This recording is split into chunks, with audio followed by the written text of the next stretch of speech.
Hi, my name is Kim and I'm going to show you how to cut up a whole chicken.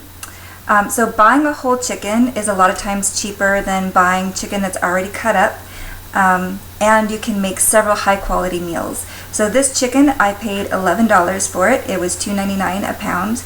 And I'm going to show you that at McDonald's you can easily spend $20 for a family of 4 to have one low quality meal. And I'm going to show you how to make several quality meals for the same amount of money. So the first thing that you want to do is gather your equipment. So I have a cutting mat, I have a sharp knife, and I have just a dish towel that's clean that can help me hold the chicken as I work on it. This chicken was a free-range chicken and I just took it out of the package and it's ready to go. So the first thing you want to do is to remove the packet of giblets or neck material, see if there's anything else in there, and just set that aside for now. The next thing you want to do is to start with cutting off the legs. So you want to have the chicken face toward you and make an incision and cut the skin away from the body of the chicken. So here's a close-up view. I'm just pulling the leg away from the body of the chicken and cutting, and you can pull it until you hear that snap. Turn the chicken over, cut into the back,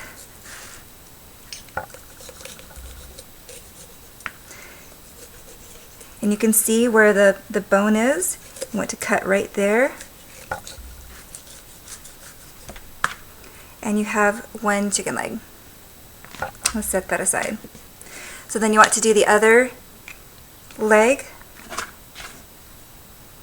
Again, cutting the skin and holding on to the leg and pulling it away from the body. Pull it until you hear a snap.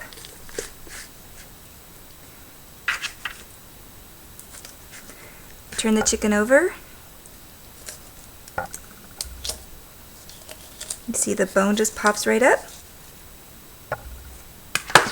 And you have another leg and thigh. I'm just going to set those aside for right now. So now what you want to do is press on the chicken breast till you hear it pop, and that just flattens things a little bit. Run your knife down the center of the chicken, cutting through the skin, and the knife will just eventually choose a side that it will fall on. And here again I'm turning the chicken so that it's faced toward me, and I'm pulling the chicken breast away from the rest of the carcass.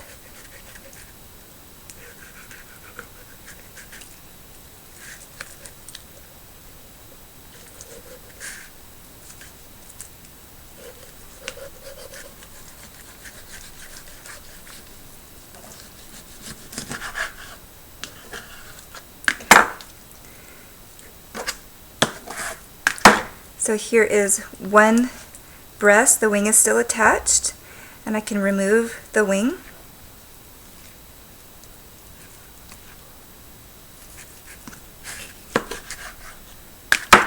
And I'll set those aside. Here's the breast. It still has the skin attached. It's very easily to remove the skin if you would like. You just peel it and it comes right off. There's our chicken breast. So you want to do the same thing on the other side, starting at the top of the breastbone, pressing down, and then pulling, just gently pulling the breast away from the breastbone.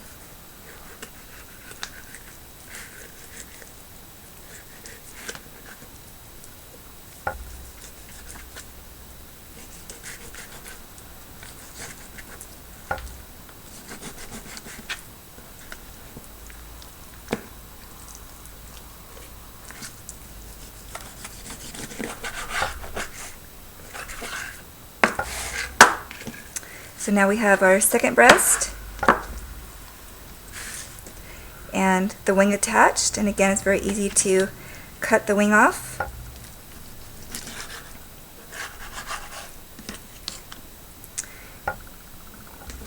And here we have our second breast. So now we're pretty much finished with cutting the chicken apart. This section of the chicken I use for soup stock. So of course there's several ways that we can prepare the chicken at this point. So here we have the carcass with the breasts taken off, the wings, the legs and thighs taken off. So what I do is I like to make a bone broth or stock out of that. So I have a large pot here with about 1 gallon of water. I'm going to add the carcass to that, and I'm going to look and see what's in my giblet packet. A lot of times they only provide the neck these days. So yep, there's just the neck, there's no other giblets. So I'm going to add the neck to the stock pot.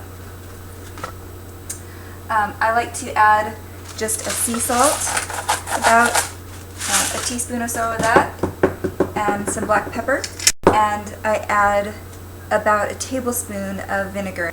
I'm going to put this on the stove and I'm going to cook this for 3 to 4 hours. You can cook it longer and you'll get a nice stock, and you can use it for soup or just drink it by itself. So for the legs, I like to bake those, and I just have a baking pan here.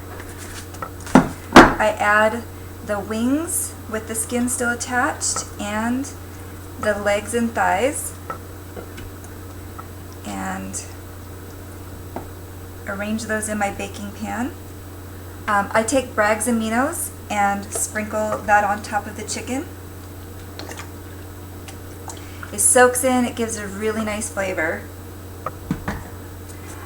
Then take some oil. I like to use an avocado oil or an olive oil. It's just really easy to pour out, and pour that on top of the chicken. And then I take a sea salt and just dust over the top, and a little bit of pepper. It's very simple. Of course, you can add other things if you would like. Bake this in the oven at 350 degrees for an hour, and the skin gets nice and crispy and tastes great. So I'm going to put this in the oven. So now we have our breast left. I do like to take the skin off. You can use these breasts in any recipe like you would normally. So I'm going to take the skin off of the other breast. And again, it just peels right off. I like to bake the chicken breasts. You can also just saute them. I have a nice heavy cast iron pan. I like to saute the chicken breasts. The Bragg's aminos gives it a really nice flavor. And some oil on top. Saute that, and then I chop it up, either make chicken salad or just put the meat over a nice salad, and it makes for a great meal. For the skin, I like to bake this and put this also on top of salads. It's delicious. So I'm going to just arrange that on this baking pan. So now we've cut up our chicken. We have several different dishes that are cooking right now, and I will pull those out of the oven and we can look and see what our dishes look like. So here's one of the dishes. It's the baked chicken, and I think this would go great with a salad. Here's the soup stock, or the broth, which you can drink on its own on an empty stomach, very healthy, or you can make a soup very easily by adding some more meat, adding some vegetables. Here's our chicken breast cut up and over a salad. You can also serve the chicken breast with a side dish as shown here. So this is quinoa with some vegetables and a beet salad. So that's it. Thank you so much for watching, and I hope you enjoy some delicious meals.